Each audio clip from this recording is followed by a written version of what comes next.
Hello my lovely and beautiful Sagittarius धनुराशि, कैसे हैं आप सब। शिरा टैरो वर्ड पे मैं आपका बेहद वेलकम करती हूँ एंड आई रियली होप्स आज हमेशा की तरह आप बहुत अच्छे होंगे, खैरियत से होंगे, अपना बेहद ख्याल रख रहे होंगे, पॉजिटिव सोच रहे होंगे and positive state of mind में होंगे। एम आई राइट सैज? So my lovely and dear सैज, चलिए देखते हैं क्या हो रहा है आपकी लव लाइफ में, आपकी मैरिड लाइफ में, current feeling of your person. इसमें हम चेक करेंगे आपकी करंट फीलिंग्स आपके पर्सन के लिए क्या है, आपके पर्सन की करंट फीलिंग्स क्या हैं सच के लिए। प्लीज़ कीप इन माइंड ये एक जर्नल प्रेडिक्शन है, आप लोगों का पर्सनल रीडिंग नहीं है। वर्क एक पर्सनल रीडिंग की तरह करता है, लेकिन फिर भी जितना आपके साथ रेजोनेट कर रहा है उतना ले लीजिएगा एंड जो रेजोनेट नहीं करेगा आप वो नहीं लेंगे। ज़बरदस्ती का अपनी सिचुएशन में फिट नहीं करना, मैच नहीं करना एंड रीडिंग इम्पोज नहीं करना। ओके डियर, स्टार्ट करते हैं आपकी reading. Roles can be reverse any time as you know. जो आपकी साइड है आपके पर्सन की हो सकती है, पर्सन की साइड आपकी हो सकती है। बेहद सुकून के साथ देखिएगा। ओके जी। सो सैज, this is your feeling and energy. अब मैं आपको एक्सप्लेन करने वाली हूँ एग्जैक्टली हो क्या रहा है।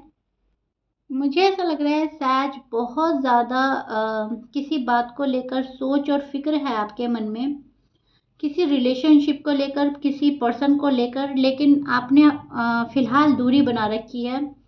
फ़िलहाल आप अपना आप को समझ रहे हैं, पर्सन को समझ रहे हैं, वक्त और हालात को समझ रहे हैं, क्योंकि बात है पूरी ज़िंदगी की। अगर टाइम लेकर हम बहुत अच्छी तरह से चीज़ों को समझ जाते हैं एंड उन पर वर्क करते हैं, वो अच्छा रहता है, हमारे फेवर में रहता है। और बहुत जल्दी वाला डिसीजन कहीं ना कहीं हमें दुख देता है। सो सैज, मैं देख पा रही हूँ आपके अंदर बहुत ज़्यादा कंट्रोल आ गया है, आपने अपने अंदर कंट्रोल किया हुआ है। अपनी फीलिंग्स को, इमोशंस को एक साइड में करके चीज़ों को देख रहे हैं, लाइफ को समझ रहे हैं, पर्सन को समझ रहे हैं। सी, कम्युनिकेट तो करना चाहते हैं आप अपने पर्सन से, लेकिन फ़िलहाल आपने जो जो कम्युनिकेशन है अपने पर्सन के साथ डिले की हुई है। तो आपकी कम्युनिकेशन डिले होती नज़र आ रही है। थोड़ा सा मुझे ऐसा लग रहा है कि आपने जानबूझकर अपने पर्सन से दूरी बना ली है। आपके जितने भी अरमान हैं, जितने भी सपने हैं, जो भी आपने प्रोमिसेस किए हैं अपने पर्सन से, शायद वो आपके अरमान, सपने, प्रोमिसेस पूरे नहीं कर रहे हैं। एंड जब वो पूरे नहीं कर रहे हैं तो आप ये सोच रहे हैं क्या फ़ायदा उस लव लाइफ का, उस मैरिड लाइफ का, जहाँ पर ना तो सुकून है, ना मेरे सपने पूरे हो रहे हैं, ना मेरे अरमान पूरे हो रहे हैं, मेरी जो इच्छाएं हैं मन में वो दबी हुई हैं। सो कोशिश आपकी ये रहती है कि पर्सन मुझे समझ जाए, मैं पर्सन को समझ जाऊं और हमारी ज़िंदगी जो है वो बैलेंस होकर आगे चले। लेकिन जब ऐसा नहीं होता तो आप जो है चीज़ों को उनके हाल पर छोड़कर अब या तो गुस्से में या मजबूरी में आगे बढ़ जाते हैं। ओके, क्योंकि सैज आपके अंदर गुस्सा भी है, मैं देख पा रही हूँ। किसी चीज़ को लेकर आप फ्रस्ट्रेटेड भी हो रहे हैं, फ्रस्ट्रेशन निकालना भी चाहते हैं, लेकिन आप निकाल नहीं पा रहे हो। आप ये सोच रहे हो चलो ठीक है, जो हो रहा है होने देते हैं। गो विद द फ्लो की एनर्जी है अभी फ़िलहाल आपकी राइट नाउ। एंड प्यार बहुत है अपने पर्सन से, लेकिन फिर आप ये सोचते हैं कि वो पर्सन जिससे मैं इतना प्यार करता हूँ उसे भी तो मुझसे उतना ही प्यार करना चाहिए, तब जाकर बात बढ़ती है।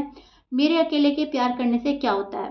ये तो वो वाली बात हो गई कि रिश्ता जब तक हम संभाल रहे हैं संभल रहा है, जब तक हमने संभालना बंद कर दिया तो ख़त्म। तो ऐसे तो बात नहीं बनने वाली, ऐसे तो आगे गाड़ी नहीं चलेगी। तो इसको यहीं स्टॉप कर देते हैं।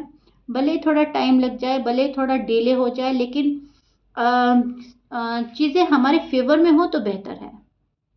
तो वो वाली, उस वाली एनर्जी में स्टैंड कर रहे हैं आप, जहाँ लॉजिकल हैं, थोड़े प्रैक्टिकल हैं एंड चीज़ों को अपने नज़र से देख रहे हैं और बहुत सारी चीज़ों को समझने की कोशिश कर रहे हैं, समझ रहे हैं। अब ये जो पर्सन आपसे रूठ कर गया है या आप अपने पर्सन से रूठे हैं, इसके पीछे एक वजह थी। बिना वजह के कोई ऐसी बात नहीं थी। अब या तो ये शादी को लेकर था मामला, रिलेशनशिप को लेकर था, साथ में रहने को लेकर था, फैमिली के लिए था, फैमिली बढ़ाने के लिए था, जो भी था मामला, यहाँ पर इस पर्सन ने आपका साथ नहीं दिया है उस जगह जिस जगह आपका शायद साथ निभाना चाहिए था। वहाँ पर गिव अप करके गया है ये पर्सन, जहाँ पर आपने सोचा था कि ये तो मेरा साथ निभाएंगे निभाएंगे हर हाल में, क्योंकि ये मेरे लाइफ पार्टनर हैं, या तो लाइफ पार्टनर है या लाइफ पार्टनर बनने वाले हैं। एंड वहाँ पर उस पर्सन ने आपको छोड़ा तो उस चीज़ ने आपका दिल तोड़ा है। एंड अब आप ये सोच रहे हैं कि वहाँ पर मुझे जो है वो वाली चीज़ मिले जहाँ से एंडिंग हुई थी। फॉर एग्ज़ाम्पल, अगर साथ रहने की बात थी तो साथ रहा जाए, शादी की बात थी तो अब शादी की बात होनी चाहिए, कमिटमेंट को लेकर इश्यू था तो अब कमिटमेंट मिलना चाहिए। बात जहाँ से ख़त्म हुई थी, कहने का मतलब है वहीं से स्टार्ट होता है तो ठीक है। अदरवाइज तुम अपनी रहा, मैं अपनी रहा। सैज, आपकी करंट फीलिंग राइट नाउ ये चल रही है, लव बहुत ज़्यादा है इस पर्सन के लिए आपके मन में, आपके लिए इस पर्सन के मन में। देखिए, दोनों के साइड से लव है। द लवर्स का कार्ड हमें प्रिडिक्ट करता है एक दूसरे को बहुत ज़्यादा लाइक करना, अट्रैक्शन, फिजिकल अट्रैक्शन, एक दूसरे का साथ पसंद करना, एक दूसरे के साथ ज़िंदगी गुजारना, मेड फॉर ईच अदर वाला सीन। ओके, सो अब ये चीज़ तो है, लेकिन इसके बीच में भी कोई तीसरी चीज़ शामिल हो जाती है एंड प्रॉब्लम वहीं पे आती है।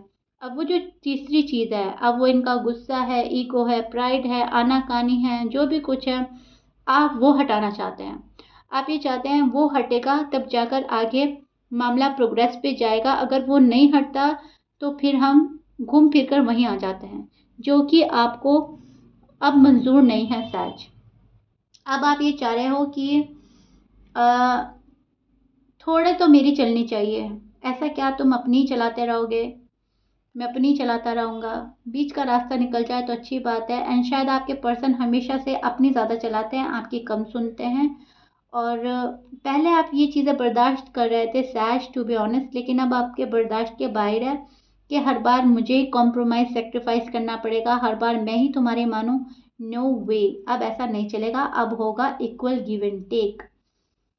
ओके, अब आपके पर्सन की साइड ले लेते हैं, जो कि मैं ले चुकी हूँ ऑलमोस्ट 3 कार्ड। सैज, थोड़े और लेते हैं, एक बार और शफल कर लेते हैं। सैज के पर्सन की फीलिंग सैज के लिए।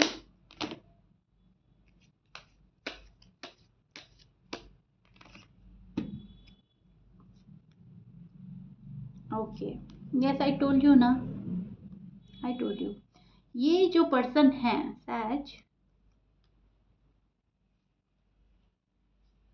ये अपनी चलाते हैं, right? See, this is your person feeling and energy. अब मैं आपको एक्सप्लेन करने वाली हूँ एग्जैक्टली हो क्या रहा है। मुझे ऐसा लग रहा है हमेशा से रिश्ते में आप ज़्यादा देते हैं, पर्सन थोड़ा कम देते हैं, या आपको ऐसा लगता है, कुछ भी हो सकता है। लेकिन यस, ये पर्सन थोड़ा चलाते तो अपनी हैं, इनको अच्छा लगता है अपनी बात मनवाना आपसे। इनको अच्छा लगता है जब आप इनको बहुत जल्दी से मान जाते हैं, आप इनकी बातों को अग्री करते हैं। ये पर्सन शादी करना चाहता है आपकी अच्छाइयाँ देखकर, आपकी सच्चाई देखकर, आपकी लव में प्योरिटी देखकर। शादी तो आपके साथ में करना चाहता है, अभी मुंह मोड़ रखा है इन्होंने किसी सिचुएशन से, किसी रिस्पॉन्सिबिलिटी से, या आपसे, या इस रिश्ते से, कुछ भी हो सकता है। ये पर्सन भाग रहा है अपनी ज़िंदगी में, बस भाग रहा है, कुछ हासिल नहीं कर पा रहा है।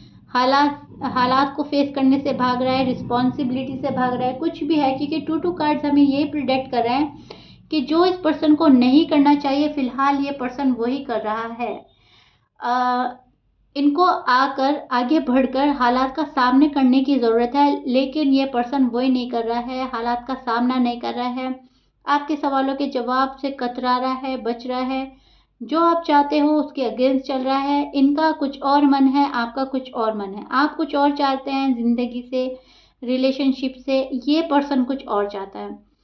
एंड आप ये सोच रहे हो कि ये मेरी बात क्यों नहीं समझ पाता, जो मैं समझाना चाह रहा हूँ वो हमारा आने वाले कल के लिए ही समझाना चाह रहा हूँ। एंड ये जो पर्सन है फिलहाल ना समझ बन बैठा है। ओके, या तो ये पर्सन ना समझ है या जानबूझकर ना समझी कर रहा है, क्योंकि मैं देख पा रही हूँ एक इमेच्योरिटी है इस पर्सन की एनर्जी में।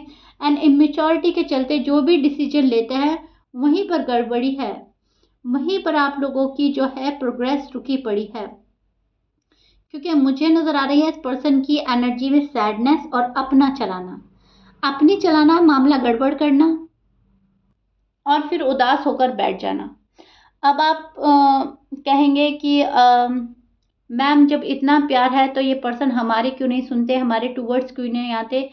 तो मैं बोलूँगी कि ये इस पर्सन की सिर्फ़ और सिर्फ़ ज़िद है और नासमझी है, क्योंकि इस पर्सन को पता तो है कि सहज कदम-कदम पर साथ निभाने वाला पर्सन है, लेकिन साथ निभाएगा तभी जब सामने वाला बंदा भी उसके पैमाने पे खरा उतरे। अब ये तो कुछ नहीं कर रहे हैं, आप सब कुछ करे जा रहे हो, तो कहीं न कहीं आप भी इरिटेट होते हैं सहज, एंड होल्ड बैक कर लेते हैं, अपने कदम पीछे ले लेते हैं, आगे बढ़ने से खुद को रोक लेते हैं कि ठीक है तुम इतना नासमझ बन रहे हो, या फिर तुम इतना अपनी चला रहे हो, तो ठीक है तुम अपने मन की कर लो। क्योंकि मैं देख पा रही हूँ जो आपने जो गुस्से में डिसीजन लिया है, उस वजह से भी आपकी लव लाइफ में, मैरिड लाइफ में एक पॉज आया है। ओके, अब इनकी करंट फीलिंग है कि सहज से मेरी बात हो जाए। सहज इनकी ज़िंदगी में खुशियाँ ला सकते हैं, मैनिफेस्ट कर रहे हैं आपके साथ खुशियाँ, मैनिफेस्ट कर रहे हैं शादी, ये आपकी फैमिली से मिलना चाहते हैं, बहुत आपका प्यार मैनिफेस्ट कर रहे हैं, प्यार वाली नज़रों से आपको देखते हैं। ऐसा नहीं है कि अगर आप में बात हो रही है या नहीं हो रही है, आई डोंट नो, क्योंकि ये आपका करंट फीलिंग है, नो कॉन्टैक्ट रीडिंग नहीं है, तो मुझे नहीं मालूम, लेकिन यस ये है एक प्यार वाली फीलिंग, प्यार वाली नज़रों से ये पर्सन आपको देखता है, आपकी बात हो रही है या नहीं हो रही है। बहुत चैट्स जब पढ़ते हैं आपके, तो उनमें बहुत प्यार होता है, दिल में इस पर्सन के बहुत प्यार है, आपको बहुत प्यार देना चाहता है, बहुत जज्बात हैं इस पर्सन के मन में आपको लेकर, बहुत अच्छी वाली फीलिंग्स रखता है, लेकिन ज़िद्दी है, स्टबर्न है। अपने मन की हो तो खुशी हासिल होती है इस पर्सन को, अगर इस पर्सन के मन की नहीं होती तो मायूस हो जाता है, अपसेट हो जाता है, एंड फिर खुद से रूठ जाते हैं, आपसे रूठ जाते हैं। सो कहीं ना कहीं मैं बोलूँगी इमेच्योरिटी के चलते आप लोगों के दरमियान, आप लोगों के रिलेशनशिप में गड़बड़ी हो रही है, क्योंकि एक एनर्जी मेच्योरिटी के साथ डिसीजन ले रही है और एक इमेच्योर एनर्जी है। एंड ज़िंदगी की गाड़ी, लव लाइफ, मैरिड लाइफ तभी आगे चलती है जब दोनों एनर्जी मेच्योरिटी के साथ फैसला ले, मेच्योर एनर्जी हो। ओके, सो एक एनर्जी मेच्योर है, एक एनर्जी इमेच्योर है, इसके चलते कुछ है जो गड़बड़ा रहा है, डिसीजन लेने में कमी हो रही है, शादी में गड़बड़ी हो रही है, या डिले हो रहा है, या फिर बात एक दूसरे की मान नहीं रहे हैं आप लोग, अंडरस्टैंडिंग बन नहीं रही है आपस में, मिसअंडरस्टैंडिंग ही क्रिएट कर रहा है आपका पर्सन।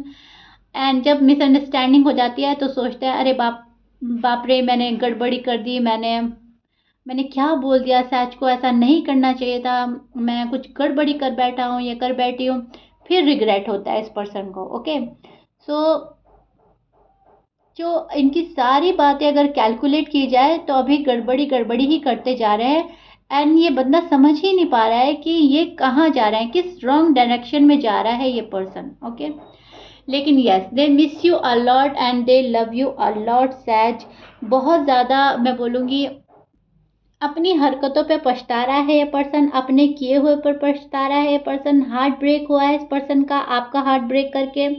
अगर आपका दिल तोड़ के गए हैं तो ये भी कहीं ना कहीं खुश नहीं है। सारा ब्लेम ऐसा नहीं है कि आप पर डालते हैं, मन ही मन इनको पता है कि कुछ खताएं, कुछ गलतियां इनकी भी है, इन्होंने भी दिल तोड़ा है, इनको इनके कर्मा फेस करने पड़ रहे हैं। सो और ज़्यादा मिस करते हैं आपको जब आपको रिप्लेस नहीं कर पाते, जब आपके जैसा कोई नहीं मिलता। सो ज़िंदगी को एक सेकंड चांस देना चाहता है पर्सन, आपसे एक सेकंड चांस चाहता है ये पर्सन, आपको एक सेकंड चांस देना चाहता है। एंड इस पर्सन का जो है दिल बेकरार है आपसे मिलने के लिए, किसी तरह मसले का हल निकल जाए, कोई तरीका निकल जाए सैज से मिलने का या सैज के पास पहुंचने का। सोचते तो हैं लेकिन वहाँ पर रुक जाते हैं जहाँ पर इनको लगता है कि गलतियाँ, सारी खताएं मेरी निकलने वाली हैं, एंड जब आप इनको इनकी गलतियाँ गिनाएंगे तो इनसे बर्दाश्त नहीं होगा, फिर ये पर्सन इनकार करेगा, फिर ये पर्सन भागेगा आपसे। क्योंकि ये पर्सन खुद अगर अपनी गलती एक्सेप्ट कर ले तो ठीक है, लेकिन अगर आप इनको इनका फेस दिखा देते हैं, इनकी गलती इनको बता देते हैं, तो ये मानने को रेडी नहीं होते। ये बोलते हैं अरे सारी मेरी गलती नहीं है, कुछ तुम्हारी भी खताएं हैं, कुछ तुम भी कसूरवार हो। सो सारा ब्लेम अपने ऊपर लेने से बच रहा है ये पर्सन, भाग रहा है रिस्पॉन्सिबिलिटी से, फेस करने से डर रहा है, मिस आपको बहुत किया जा रहा है, याद किया जा रहा है आपको। आपके पास आने के लिए ये पर्सन बेताब है सैज, टू बी ऑनेस्ट, सही में।